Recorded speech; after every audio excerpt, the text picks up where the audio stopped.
All right, so this is a pretty heavy video. It's loaded with a lot of information, so make sure you are asking questions if you have any questions about it afterwards. We're going to be talking about how student performance determines teacher interaction, or how your assessment drives your instruction, and what you know about students prepares you to teach them what they need. All instruction should come from your assessment, and it can be impromptu, quick assessment, and totally informal. It could be a pre-assessment, however you want to do it, but you should always have an information from an assessment in order to determine what you're going to teach your students. You don't want to waste your time, you don't want to waste their time. So it's important that you know what your students are ready to learn, and their strengths, and then what their next steps are.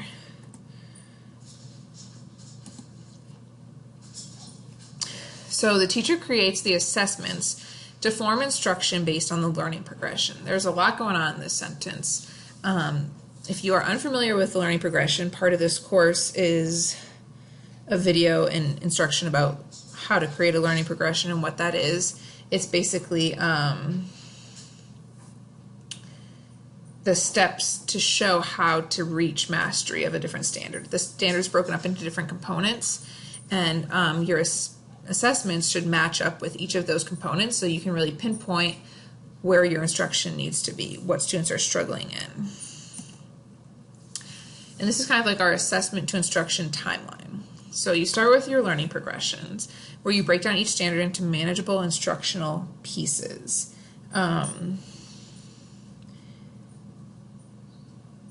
And you should have a learning progression that you understand, but there should also be like rubrics or learning progressions that are that's in student language that students can access. We'll talk more about that later, or you can see that in the learning progressions part of this course. The next thing is that you need to do is a pre-assessment that's created to allow the teacher to see what part of the standard the student needs further instruction on. Maybe it's the whole entire standard, maybe it's one specific part, and then they'll be good to go, but the pre-assessment shows you what they're ready to learn, what their next step is. You know their strengths, you know their next step. The next step is to take all of that information from the pre-assessment and create your grouping. This can be a little overwhelming at first, but as you get through it, it gets easier to do the more you do it. And the last part of this assessment to instruction timeline is the instruction. Your lesson should be 10 to 15 minutes, maybe even less, and allow for adequate scaffolding. Using what you know your student knows, you're going to build your instruction to best guide them. Okay, so let's talk about learning progressions. Here's a sample of a learning progression for one standard, where we broke down the standard for third grade NF1 fractions, understanding fractions, into manageable pieces, and we can use this learning progression to form instructional groups and create assessments. I'll show you the standard a little more close, this learning progression a little more close up.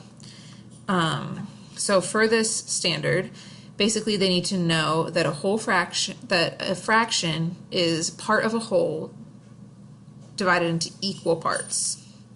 They need to know numerator and denominator and that vocabulary, and they also need to understand what a unit fraction is, how it's part of a whole. So those are the three most important parts of that learning progression. These are the, I call them touch points, but you can call them whatever you want, to go from a 1, not understanding, to inconsistent understanding, and a 3 is mastery of the standard. So there's a learning progression and what that might look like for you. Remember that learning progressions are a tool for teachers and students to determine where they are in working towards mastery of a standard. It's important that they're accessible to students as well, so that they can take ownership of their learning and see what they still need to be doing. The one I just showed you wasn't in student language. What I did was create rubrics for each standard that had just the level 3 and had more student-friendly language so that they could access it easier. The next step we'll talk about is pre-assessment.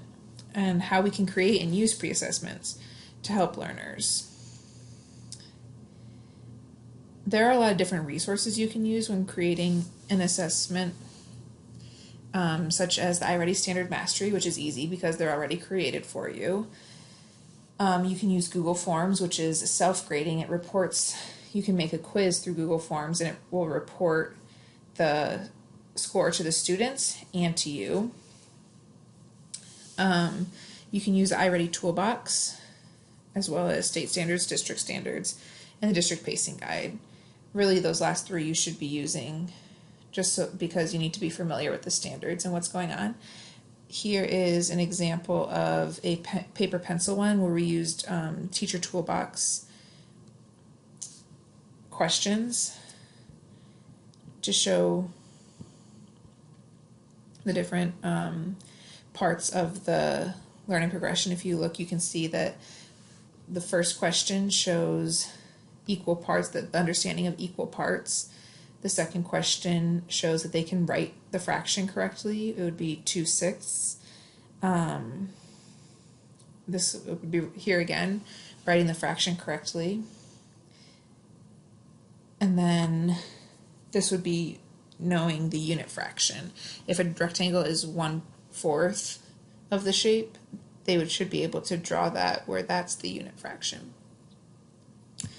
And then this is a Google Forms assessment. It's pretty much the same thing. So they would check multiple answers, whatever ones are correct. Here, how many parts of the shape are shaded, how many equal parts does the shape have, and then what is the fraction. And then this one, I have them make a Google drawing and then submit the drawing, just because it's important to see what they are able to create as that next depth of knowledge. So those are some examples of my assessments. Oops. Let's see if this will. And then you need to make sure that each question that the questions match the learner progression, that you're aligning them so that when you go to review the assessment, you can match it up with the learning progression. It's important to remember also that each question is important. Don't just put a silly question on there that doesn't match up with the learning progression. Make sure that you're using your time and your students' time wisely. And then it's also helpful to be self-grading. It's not obviously necessary, but there is kind of some more preloading work that needs to happen on the teacher's side. So that little bit of having it pre-graded can be really helpful.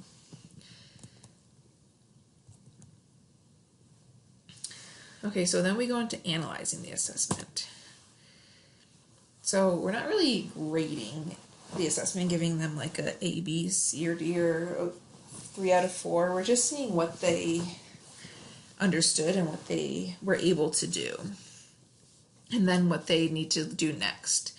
So students were either proficient and understood it, working towards mastery, or really struggling with the standard.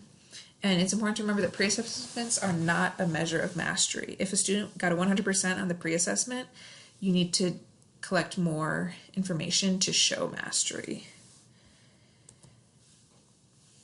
And then your next step would be to either allow the student to show mastery in another way, assign the student instruction, meet with the student, and so they're either showing mastery or moving into the instruction side.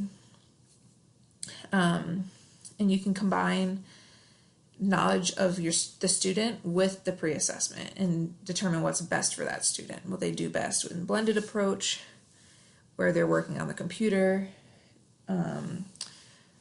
or would they do best meeting with you first so you can get them started on the standard? Would they do best watching a Khan Academy video because they can get started themselves? What do you think is best? Here's a sample assessment of one of my students, Jordan, from this past year. In her pre-assessment, she clearly showed that she understood equal parts. She knew how many were shaded, how many equal parts the shape had, but she mixed up her numerator and denominator here. So it should be 2 6, and she put 6 halves. So that shows me that she didn't really understand this, and also maybe she doesn't quite understand parts of the whole. There aren't 3 wholes here, so maybe she didn't quite understand that. And this last answer question where they had to use the unit fraction 1/4 to draw the whole shape, she did that correctly. So she has a pretty strong understanding. There's just a couple inconsistencies that we need to go over, and we can easily do that in a group. We're going to work on this part of the learning progression. So if I meet with her to go over it, I can say, okay, this is the part of your rubric that we need to be working on now. You showed me that you understand this and this. Now we need to work on this part.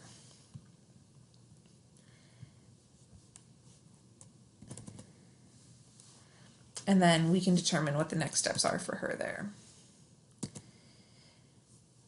So after reviewing a pre-assessment that the student has done, you can ask yourself, what are the student's strengths and what are the next steps for this student? And then that's when you would go ahead and group them into different groups, thinking about their strengths and next steps. So it could be a one-on-one group where if they're working on a skill no one else is, or they need more focused intervention, or maybe more enrichment, this may be a good option. I tend to do a lot of one-on-one just because once you open up your standards and allow kids to choose whatever they want, they're not really on the same standard as much anymore. And the one-on-one instruction groups can be quicker because you're able to focus more on one specific thing. But when you find you have students in more students on a specific skill, small groups are very helpful because you can meet with more students at once and make kind of better use of your time, even though those usually take a little bit longer. And then last would be a student-led partnership. If someone's an expert on something, they could teach the student who's ready to learn that, and it helps the student who's doing the learning because they are hearing it from a different person, maybe in a different way. It helps the student who's doing the teaching because it really cements their understanding when they are able to teach their skill that they know to somebody else. Usually when they do this, I always check in and make sure that it's being taught properly and correctly, just so there's not multiple misconceptions floating around. One way that I keep track of my grouping is through this document. I do one for every week. Usually I look at my chart to see how kids are doing, what they're working on, and kind of where they are in their instruction.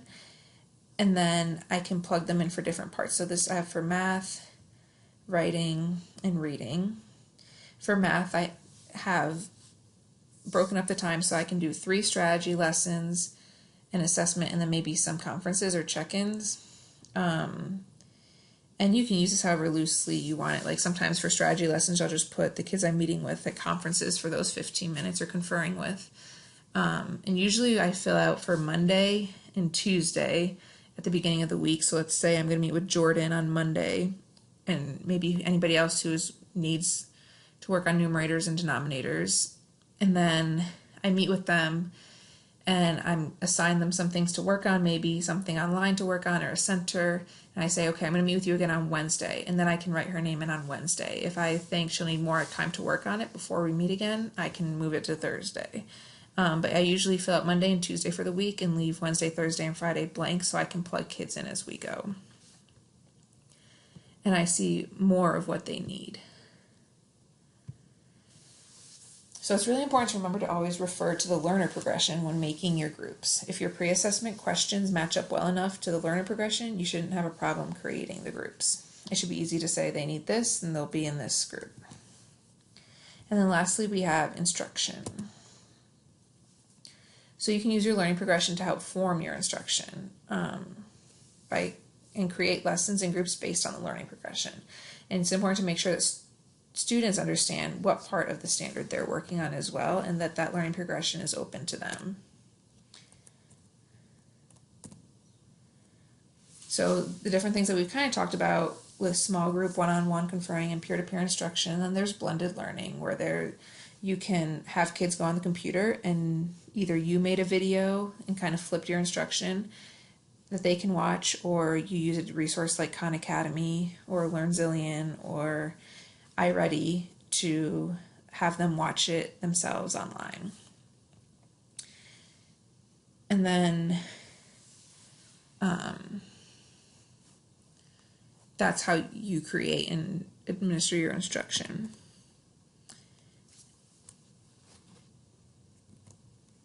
So when you form your instruction, it's important to think, what does the student need next? You know their strengths and weaknesses based on the pre-assessment. So what is the next step for that student to master that standard? And then how can you best provide that instruction? I had a student last year who did not do well working with me. He was a really high student, and he was always trying to correct me whenever I tried to teach him anything. But if he watched a video of me teaching it online, he would learn it super quickly and totally listen to everything in the video.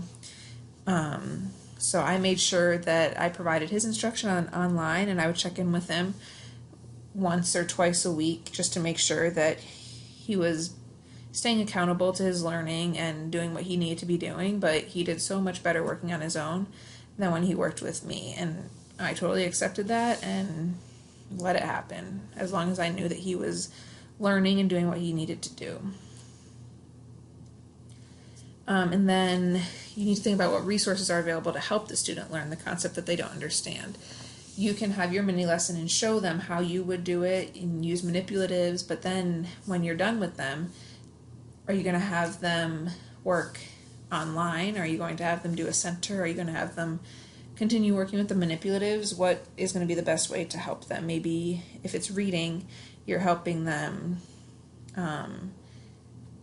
by modeling how they would do a standard within their book, the book that they're reading. Maybe a stop and jot that they could use to help instill the skill. And then think about how you're going to monitor and track student progress during the lesson. I have a form that I use with my students. Each student has a goal sheet or a goal folder, and every time I meet with them, they bring their goal folder with them, and I can jot down notes about our meeting. And this is really nice because if I'm working with the student and it's an inclusion class or they're meeting with another teacher, then that teacher can see what I did with them previously and just jump right in. And then I can see what that teacher did with them so that we don't teach them the same thing or skip over something that was important to learn. So for reading, for all of them, I have the date, the type of conference it was, and the touch point, which is like the 1, 2, 3, or 4. Where are they for that part of the learning progression?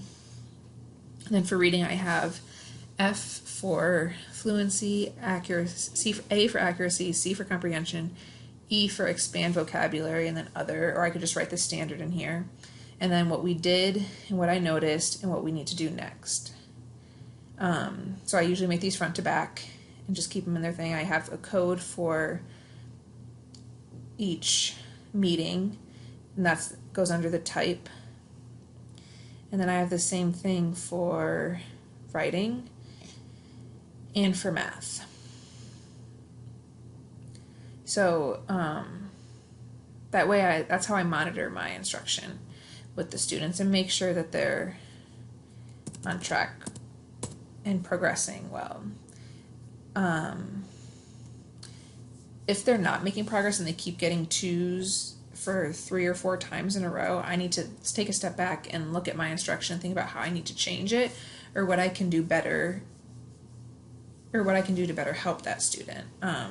Maybe whatever I'm doing maybe the one-on-one isn't working. Maybe they need a small group or a peer-to-peer. Maybe they're not understanding the manipulatives that I'm using with them, and they need to take a step backwards and think more about that.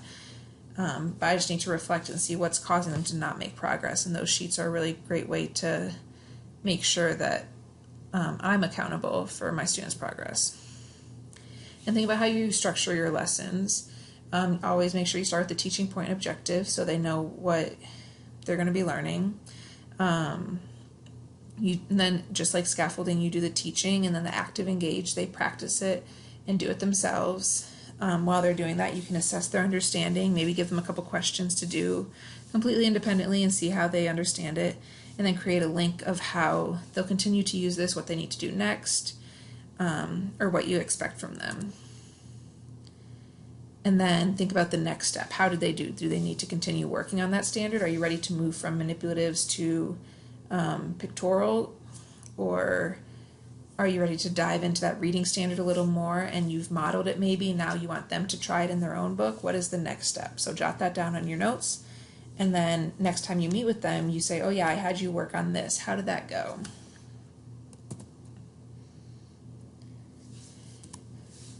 And that is the last part of this video. So hopefully that answers some of your questions about how you can use your assessments and learning progression to help drive your instruction and do what kids need the most.